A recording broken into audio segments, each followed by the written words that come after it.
Hello everyone, you are welcome to today's session of our music lessons. We are on time signature and now we have been able to read a given time signature such that if we are given 2, 4, we'll be able to read this and say we have 2 crochet beats in every bar. If we have 6, 8, we can say that we have 6 quiver beats in every bar. If we have 3, 2, we can say we have 3 minim beats in every bar. Now I want to establish something again. The fact that a given time signature is telling us that we need some particular type of note or beat in a bar doesn't mean that a melody, a particular piece of music, should contain only those types or that type of note. Okay, so such that if I say we are working in 2/4, this is a melody. Forget about you singing it. You're not really interested in the singing for now. We have a given time signature and this is a melody. Then one will ask, if we have 2/4, reading as 2 crochet beats in a bar, why do we have quavers? Why do we have a minim? Why do we have all these ones? Why didn't we see just 2 crochets in every bar? So that's what I said. It is possible to have other notes, but you should work within the 2 crochet beats. That's according to the time signature. All right, so if you are giving 3, 4, it means you have to organize your notes. You can use lesser notes, you can use bigger notes just to organize your melody, but still stay within the time signature. So if you can see, this is a minim. We had only this one in the bar because already it is containing 2 crochets. So we couldn't have added any more in this bar, even though a minim is just 1 in this bar. Since it has already contained 2 crochets, we just leave it in the bar like that and move on to the next bar. We have 2 quavers here and another crochet. It's allowed, why? And it's also 2/4. Why? Because these 2 crochets are giving us 1 crochet.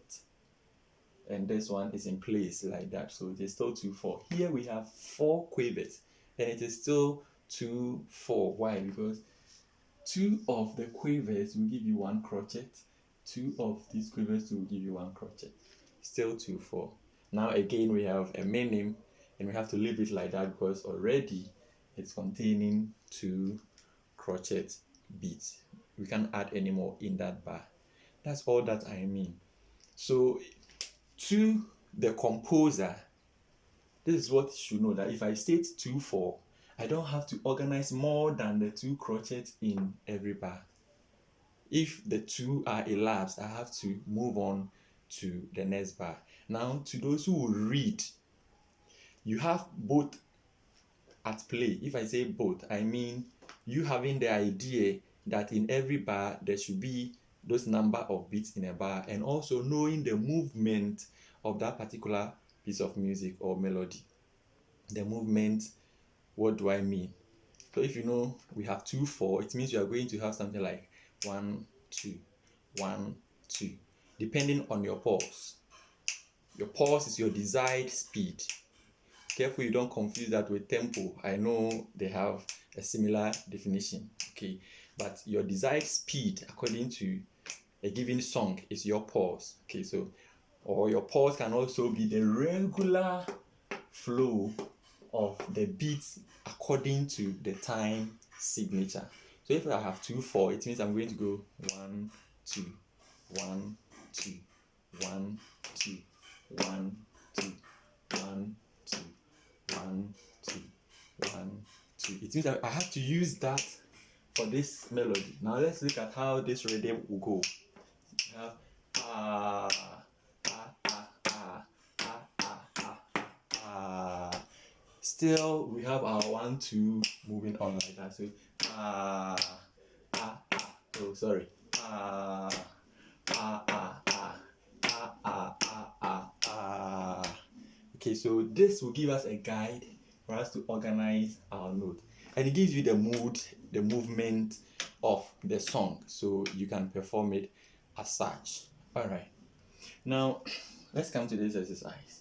Sometimes some pieces or some melodies, some songs may be written without stating a time signature. It is also done, but it's for us to know, or whoever is reading, to identify the time signature, him or herself. How do we do that? You only have to use only one bar of the piece of music to identify the time signature. Knowing the time signature will let you know how to really move with the time signature. All right, so we have here a crotchet, 2 quavers, and a crotchet. I want to use only this one. Someone could have just used the second bar. Okay, these are easily organized, so I can use the second bar. We have two meanings, no, a meaning and a crotchet. There's no way I can say we need 2 minims in this bar. Okay, so we can only split this one into 2 crochets plus this, and say we need 3 crochets in a bar. Let's see if this bar will confirm that. This is 1 crochet. If I merge these 2, I'm going to get another crochet. We have 1 crochet here. If I merge these 2, I'm going to get another crochet. Yes, this one too is maintained, since I'm using the crochet bit to identify. So I can say that this piece of music is 3/4 in your head. Why? Because 4 is for a crochet, and we need how many of them in a bar? 3. So you say 3/4.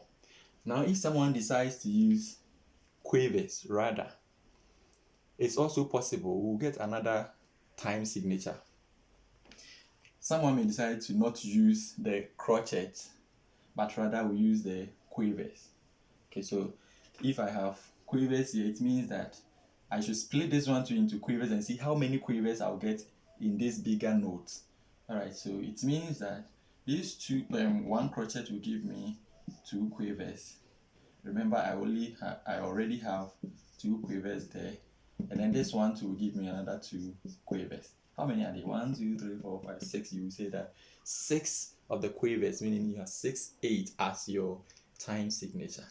But among them, let's see which one is more appropriate. We don't have too many of the quavers in this song.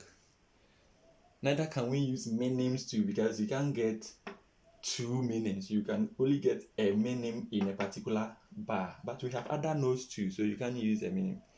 There is no way you can say this is 2/2. No. Alright, so the most appropriate time signature, even though we can also use 6/8, is 3/4 for this particular melody. I think I have established some facts. Now on the page, I'll give you a piece of music for you to tell me the time signature used. Thank you.